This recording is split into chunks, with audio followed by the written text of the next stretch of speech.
ons die oes moet inbring op die saad wat ons geplant het.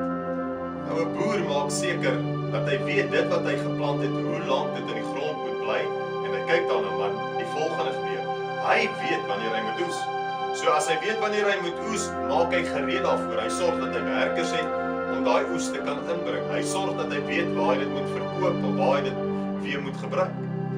Dit sê ek net vandag vir jou. Maak seker dat wanneer jy iets gesaai het, dat jy seker maak dat daai oes, wanneer dit moet opkom, dat jy gereed is daarvoor om dit te ontvang. God sal jou help om dit te bepaal.